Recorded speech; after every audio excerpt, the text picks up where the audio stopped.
جگہ ملتی ہے وہ بیٹھ جاتے ہیں. درد مندوں سے نہ پوچھو کہ کدھر بیٹھ گئے. درد مندوں سے نہ پوچھو کہ کدھر بیٹھ گئے. ان کی مجلس میں غنیمت ہے جدھر بیٹھ گئے. درد مندوں سے نہ پوچھو کہ کدھر بیٹھ گئے. ان کی مجلس میں غنیمت ہے جدھر بیٹھ گئے. ہے غرض دید سے یہاں کام تکلف سے نہیں. خواہ ادھر بیٹھ گئے خواہ ادھر بیٹھ گئے. ان صوفیوں کا دیدار کیجئے, اللہ کے ولیوں کا دیدار کیجئے. محترم احبہ, آج کی اس کنونشن میں بے شمار سوالات بھی کیے گئے ہیں یوتھ کی جانب سے, نوجوانوں کی جانب سے. جب سے آیا ہوں میڈیا والوں کی جانب سے بھی بڑی تعداد میں سوال کیے گئے. میں چاہتا ہوں کہ آج کی اس کانفرنس میں آپ کے چند سوالات کے جواب پیش کرنے کی کوشش کروں. مجھے کہا گیا ہے کہ اردو اور انگلش کا امتزاج پیدا کر کے گفتگو کروں. انشاءاللہ بہت کم وقت ہے لیکن میں حتی الاستطاعت کوشش کروں گا کہ انٹرنیشنل میڈیا کے لیے بھی ایک خاص پیغام ہے. اور بالخصوص گزشتہ 3-4 دنوں سے کنونشنز میں, سیمینارز میں تصوف کے حوالے سے تفصیلی کلام ہوا اور تصوف کے لغوی معنی, اصطلاحی معنی اور تصوف کی ماڈرن ایج میں پریکٹیکل امپلیمنٹیشن, لفظ تصوف کی دور حاضر میں امپلیکیشنز پر بزرگوں نے کلام کیا اور انگنت فطری اور نظری گتھیوں کو سلجھانے کی صحیح کی گئی. یقیناً گزشتہ 3 دنوں کی کانفرنسز, کنونشنز اور سیمینارز کے بعد یہ بات روز روشن کی طرح واضح ہو چکی ہے کہ اہل اسلام کے لیے تصوف کوئی اجنبی چیز نہیں ہے. اہل اسلام کے لیے ہر چند کے صحافی اور میڈیا کے احباب نے بہت سوالات اٹھائے. ایک کویسچن یہ بھی کیا گیا کہ ہم آپ کی کانفرنسز میں آتے ہیں, آپ کی محافل میں آتے ہیں اور آپ کہتے ہیں کہ اسلام امن کا پرچار کرتا ہے, اسلام امن و آشتی اور محبت و رواداری کا پرچار کرتا ہے. آپ قرآن کریم کی آیات پیش کرتے ہیں. اللہ جل وعلا قرآن میں ارشاد فرماتا ہے, من قتل نفسا بغیر نفس او فساد فی الارض فکأنما قتل الناس جميعا. جس نے کسی جان کو ناحق قتل کیا اس نے گویا کہ تمام انسانیت کا قتل کیا. لیکن ایک ایسی جماعت بھی ہے, کچھ آتنکوادی نظریات کا پرچار کرنے والے, دہشت گرد, ریڈیکل مسلمز, انتہا پسند, جب ہم ان کی محافل میں جاتے ہیں وہ بھی قرآن پیش کرتے ہیں. سورہ توبہ کی ایک آیت پیش کرتے ہیں, اقتلوا المشرکین, kill all the non-Muslims. They are presenting verses of the Quran. You are presenting verses of the Quran. If both are presenting verses of the Quran, how do we differentiate between the true Muslims and the false Muslims? حق اور باطل کے مابین حد فاصل کیا ہے, حد امتیاز کیا ہے؟ ہم فرق کیسے پیدا کریں, ہم کیسے تفریق کریں کہ اسلام کا سچا پیغام پھیلانے والے کون ہیں اور جھوٹے کون ہیں؟ آج کی اس محفل میں اس بات کی وضاحت کرنا چاہوں گا. مجھ سے یہ کہا گیا ہے کہ جمعیت علماء ہند کے کسی مفتی نے یہ کہا, آپ کے صحافیوں نے, میڈیا کے احباب نے یہ سوال اٹھایا کہ ایک بہت بڑا مفتی کہتا ہے کہ صحابہ کے دور میں صوفی نہیں تھے, تو ہم اس کا جواب کیسے دیں؟ اگر صحابی صوفی نہیں تھے, کسی صحابی کے نام سے قبل لفظ صوفی نہیں آیا, اور پھر یہ بھی کہا گیا کہ جو کام ہم کر رہے ہیں وہ صحابی بھی کرتے تھے, جو آج جہاد کے نام پر ہم کام کر رہے ہیں یہ تو صحابی بھی کرتے تھے. اگر صحابیوں میں یہ کام ہم ثابت کر دیں تو کیا صحابیوں کو بھی دہشت گرد کہو گے؟ تو ایک جملہ آپ کی سماعتوں کی نظر کرتا ہوں. دہشت گردوں کو عربی میں ارہابی کہا جاتا ہے. ٹیررسٹ کو عربی میں کیا کہا جاتا ہے؟ ارہابی. ارہابی. میں ان صحافیوں کی بارگاہ میں عرض کرنا چاہوں گا, میڈیا والوں, ہے صحافی اگر ارہابی کی تلاش کرتا ہے, اگر ارہابی کو ڈھونڈ رہا ہے صحافی اگر ارہابی کو ڈھونڈ رہا ہے تو تجھے صحابی میں ارہابی نہیں ملیں گے. ہے صحافی اگر ارہابی کو ڈھونڈتا ہے تو وہابی میں تلاش کر, وہابی میں ارہابی ملیں گے, صحابیوں میں نہیں ملیں گے.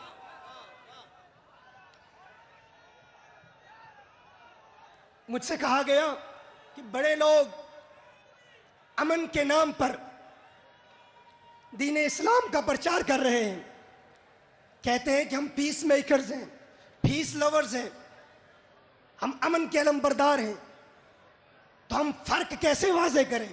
تو یاد رکھیے، صوفیاء کی بارگاہ میں حاضر ہو جاؤ، ہر پیس کا پرچار کرنے والا امن کا علم بردار نہیں ہوا کرتا۔ بے شمار لوگ اپنی دکان کے دروازے پر پیس کا بورڈ لگاتے ہیں، لیکن جب دروازہ کھولو تو اندر بارود بک رہا ہوتا ہے، آگ بک رہی ہوتی ہے، باہر پیس لکھا ہے، باہر امن لکھا ہے، لیکن جب دروازہ کھولو گے تو وہ دہشت گرد ہوں گے، آتنکوادی ہوں گے۔ ان کے دھوکے میں بھی نہ آنا۔ ان کا نام نائک ہو سکتا ہے، نام کے نائک بھی ہو سکتے ہیں، لیکن جب ہم ان سے پوچھتے ہیں، ہم ان سے سوال کرتے ہیں، جب ہم ان کی حقیقت کو دیکھتے ہیں تو یہ بات واضح ہو جاتی ہے کہ نائک نام کوئی بھی رکھ سکتا ہے، لیکن جب ہم ان کے دل کے دروازے پہ دستک دیتے ہیں، خواجہ نظام الدین اولیاء محبوب الہی کی بارگاہ سے تصوف کا علم سیکھ کر ہم اہل حق اور اہل باطل کے مابین ڈسٹنگوشنگ فیکٹر دیکھتے ہیں، حد امتیاز دیکھتے ہیں، تو ہم کہتے ہیں اس کے دل کو دیکھو، اس کے دل کے دروازے پر دستک دو۔ جب دل کے دروازے پر دستک دیتے ہیں تو ہم کہتے ہیں تو خود کو نائک کہتا ہے، خود کو نائک کہتا ہے، دل کا دروازہ کھل جا، ہے نائک کھل۔ تو دیکھنے والا کہتا ہے ہمیں اس وقت پتا چلا جب آپ نے کہا ہے نائک اپنے دل کو کھول ہے نائک۔ جب یہ کھلا تو پتا چلا کھل نائک سے واضح ہو گیا وہ نائک نہیں، وہ در حقیقت کھل نائک ہے۔ سنسکرت میں کھل نائک ولن کو کہتے ہیں۔ میں کہتا ہوں نہ نیک ہے نہ نائک ہے، نہ نیک ہے نہ نائک ہے، یہ نالائک کھل نائک ہے۔ نہ نیک ہے نہ نائک ہے، یہ نالائک کھل نائک ہے۔ میڈیا والوں نے کہا تھا بتاؤ وہ تو امن کا نام لیتا ہے، صوفی امن کا نام لیتے ہیں، تو میں بتانا چاہتا ہوں تمہارا یہ سوال، تمہارا یہ کوسچن کہ وہ کہتے ہیں ہم حضور کی اتباع کرتے ہیں، حضور کی اطاعت کرتے ہیں، تم بھی حضور کی اطاعت کرتے ہو، تو آج کی اس بزم میں قرآن کریم کی اس آیہ مبارکہ کو سرنامہ سخن کی حیثیت سے تلاوت کرنے کا شرف حاصل ہوا۔ اس میں خلاق کائنات ارشاد فرماتا ہے قُلْ إِن كُنتُمْ تُحِبُّونَ اللَّهَ فَاتَّبِعُونِي يُحْبِبْكُمُ اللَّهُ۔ صحافیوں نے کہا کہ وہ بھی کہتے ہیں ہم اطاعت کرتے ہیں، تم بھی حضور کی اطاعت کرتے ہو، اور وہ اطاعت کے نام پر دہشت پھیلا رہے ہیں۔ تم کہتے ہو تم بھی اطاعت کرتے ہو اور تم امن کا پرچار کرتے ہو۔ یاد رکھیے اطاعت کسے کہتے ہیں؟ اطاعت نام ہے حضور کے احکام پر عمل کرنے کا۔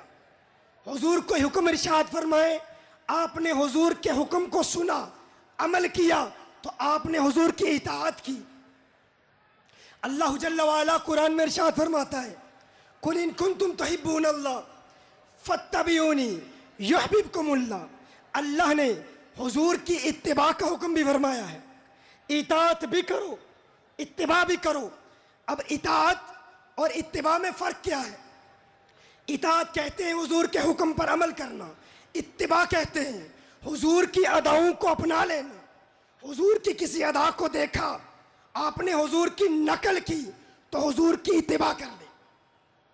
اب سوال یہ پیدا ہوتا ہے حضور کے اقوال تو محفوظ ہیں، صحیح بخاری کی صورت میں، صحیح مسلم کی صورت میں، حدیث کی کتابوں کی صورت میں۔ حضور کی اطاعت کے لیے یہ ضروری ہے کہ حضور کے اقوال محفوظ رہیں، قیامت تک محفوظ رہیں گے تو لوگ حضور کی اطاعت کریں گے۔ لیکن اتباع کیسے کریں؟ اتباع کا طریقہ کیا ہے؟ کیونکہ صحیح بخاری میں حضور اکرم صلی اللہ علیہ وسلم کے افعال کا ذکر ہے، حضور کے افعال نظر نہیں آتے۔ صحیح بخاری میں حضور کے مسکرانے کا ذکر ہے لیکن حضور کی مسکراہٹ نہیں ہے. صحیح بخاری میں حضور کے چلنے کا ذکر ہے لیکن حضور کا چلنا بخاری میں نظر نہیں آتا. صحیح بخاری میں حضور کے اٹھنے بیٹھنے سونے جاگنے کی اداؤں کا ذکر تو ہے لیکن حضور کا سونا جاگنا اٹھنا بیٹھنا کلام کرنا صحیح بخاری میں نظر نہیں آتا کیونکہ وہ اوراق میں جمع ہی نہیں ہو سکتا. تو ہم نقل کیسے کریں؟ نقل کرنے کا طریقہ کیا ہے؟ غور کیجئے، حضور کی احادیث کا ذکر ہے لیکن صحیح بخاری بول کر نہیں بتاتی. صحیح بخاری اگر آپ پڑھیں تو آپ کو حضور کی آواز سنائی نہیں دیتی، حضور کی تصویر نظر نہیں آتی. اب سوال یہ پیدا ہوتا ہے، حضور کے اقوال کو تو ہم سمجھتے ہیں، صحیح بخاری سے حضور کے افعال کو کیسے سمجھیں؟ حضور کے افعال کو کہاں دیکھیں؟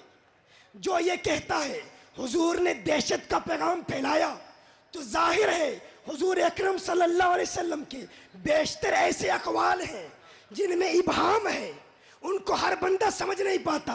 اگر اقوال کی تنقیح چاہتے ہو، توضیح چاہتے ہو، وضاحت چاہتے ہو تو حضور کے افعال کو دیکھ لو، حضور کے افعال کا مشاہدہ کرو. اب حضور کے افعال کہاں دیکھیں؟ اقوال کا محفوظ کرنا بھی ضروری ہے، افعال کا محفوظ رہنا بھی ضروری ہے.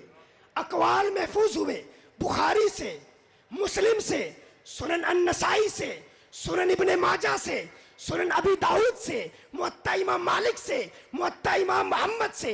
اگر تم اپنی آنے والی نسلوں کو دہشت گردی سے بچانا چاہتے ہو اور دیکھنا چاہتے ہو حضور کے اقوال کا درست مفہوم کہاں ہے، حضور کے اقوال کا درست مراد کہاں ہے، حضور کے اقوال کے مفاہیم و مضامین کی حقیقت تک رسائی حاصل کرنا چاہتے ہو تو حضور کے اقوال کی اطاعت بھی کرو، حضور کے افعال کی اتباع بھی کرو. اب سوال یہ پیدا ہوتا ہے، اطاعت کے لیے اقوال ہیں، اتباع کے لیے افعال کہاں ہیں؟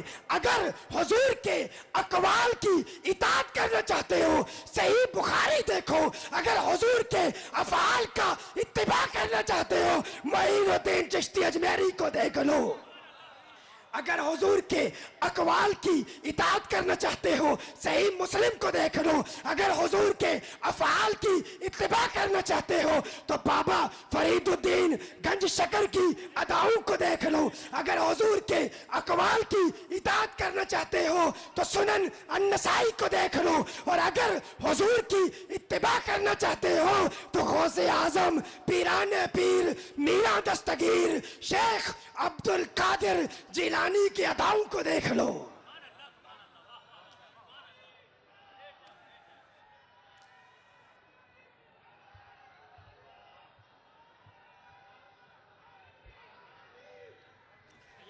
اطاعت بھی ضروری ہے، اتباع بھی ضروری ہے. اور یاد رکھنا یہ اطاعت اور یہ اتباع دونوں عبادت ہیں، دونوں عبادت ہیں. اگر اپنی اولاد کو دہشت گردی سے بچانا چاہتے ہو تو یاد رکھو حضور کی سنت تمہیں خواجہ غریب نواز کی اداؤں میں نظر آئے گی، حضور کی سنت تمہیں نظام الدین اولیاء محبوب الہی کی اداؤں میں نظر آئے گی، حضور کی سنت تمہیں شیخ شہاب الدین سہروردی کی اداؤں میں نظر آئے گی. اور ان اولیاء میں تمہیں کوئی دہشت گرد نظر نہیں آئے گا، ان اولیاء اللہ میں کوئی آتنکوادی نظر نہیں آئے گا، کوئی ٹیررسٹ نظر نہیں آئے گا. اللہ کے ولیوں کی اداؤں کو دیکھتے رہو. اگر حدیث کی کتابوں کی تلاوت کرنا چاہتے ہو کرتے رہو، لیکن اولیاء کے حسین چہروں کی زیارت بھی کرتے رہو، تلاوت بھی کرو، زیارت بھی کرو. وہ بھی عبادت ہے، یہ بھی عبادت ہے. شیخ العالم نے فرمایا ہے اذا رعو ذکر اللہ. ابھی آپ نے پیر علاء الدین صدیقی کی خطاب سنا، تقریر سنی، انہوں نے نے فرمایا اِذَا ذکر اللہ، جب ان کو دیکھا جائے اللہ یاد آ جاتا ہے، ان کی زیارت اللہ کا ذکر ہے، ان کو دیکھنا عبادت ہے۔ میں کہتا ہوں کتابوں کو دیکھتے رہو، قرات کرتے رہو، وہ بھی ایک مطالعہ ہے، یہ بھی ایک مطالعہ ہے، وہ بھی عبادت ہے۔ بخاری پڑھنا بھی عبادت ہے، صحیح مسلم پڑھنا بھی عبادت ہے، غوث اعظم کی زیارت کرنا بھی عبادت ہے، ان خانقاہوں میں جانا بھی عبادت ہے، وہ بھی عبادت، یہ بھی عبادت، دونوں عبادتیں ہیں۔ اور رندوں کے لیے میخانے کی ہر رسم عبادت ہوتی ہے، رندوں کے لیے میخانے کی ہر رسم عبادت ہوتی ہے۔ دل بر کو بٹھا کے پیش نظر چہروں کی تلاوت ہوتی ہے، دل بر کو بٹھا کے پیش نظر چہروں کی تلاوت ہوتی ہے۔ دونوں عبادتیں کرو، دہشت گردی کی لعنت سے بچ جاؤ گے۔ دیکھیے اللہ نے قرآن میں ارشاد فرمایا واللہ یعصمک من الناس، محبوب آپ کا رب آپ کو لوگوں سے محفوظ رکھے گا، لوگوں کے شر سے محفوظ رکھے گا۔ اب اس کا شان نزول تو اور ہے، لیکن علماء فن بیٹھے ہیں، اصولیین بیٹھے ہیں، جانتے ہیں، اصول تفسیر پڑھنے والے جانتے ہیں العبرۃ بعموم اللفظ لا بخصوص سبب۔ شریعت مطہرہ میں معتبر الفاظ کا عموم ہوتا ہے، خاص اسباب معتبر نہیں ہوتے، ان کا اپنا مقام ہوتا ہے، لیکن اگر کلام میں عموم ہو تو اپنے تمام افراد کو شامل ہوتا ہے۔ اللہ نے ارشاد فرمایا محبوب آپ کا رب آپ کو بچائے رکھے گا، محفوظ رکھے گا۔ اب سوال یہ پیدا ہوتا ہے کیا کچھ بچائے گا، کس کس چیز کو محفوظ رکھے گا؟ بچنے کی جتنی صورتیں ہیں اللہ محبوب کی ہر اس صورت کو محفوظ رکھے گا، یعنی محبوب کی اداؤں کو بھی محفوظ رکھے گا، محبوب کے اقوال کو بھی محفوظ رکھے گا، محبوب کے افعال کو بھی محفوظ رکھے گا، قیامت تک محبوب کی ہر ادا کو اللہ بچائے رکھے گا۔ اب سوال یہ پیدا ہوتا ہے اللہ نے محبوب کی اداؤں کو کیسے بچایا؟ میں کہتا ہوں اللہ چاہتا ہے کہ حضور کے اقوال پر بھی ہم عمل کریں اور حضور کے افعال پر بھی ہم عمل کریں۔ اطیعوا اللہ بھی فرمایا، اطیعوا الرسول بھی فرمایا، اور فاتبعونی بھی فرمایا۔ اب اس کے لیے ضروری یہ ہے حضور کے اقوال بھی قیامت تک محفوظ رہے اور حضور کے افعال بھی قیامت تک محفوظ رہے، اقوال محفوظ رہے، صحیح بخاری کی صورت میں افعال محفوظ رہے، اولیاء اللہ کی صورت میں۔ تو مجھے کہنے دیجئے جس طرح اقوال مصطفیٰ کو اللہ قیامت تک کتابوں کو بچائے رکھے گا، اقوال مصطفیٰ کو بچانے کے لیے قیامت تک یہ کتابیں رہیں گی۔ رب کعبہ کی قسم این اسی طرح افعال مصطفیٰ کو بچانے کے لیے قیامت تک یہ صوفی باقی رہیں گے، یہ صوفی باقی رہیں گے۔ ان صوفیوں کو کوئی مٹا نہیں سکتا، کوئی دین دشمن طاقت ان صوفیوں کو مٹانے کا دعویٰ کرے۔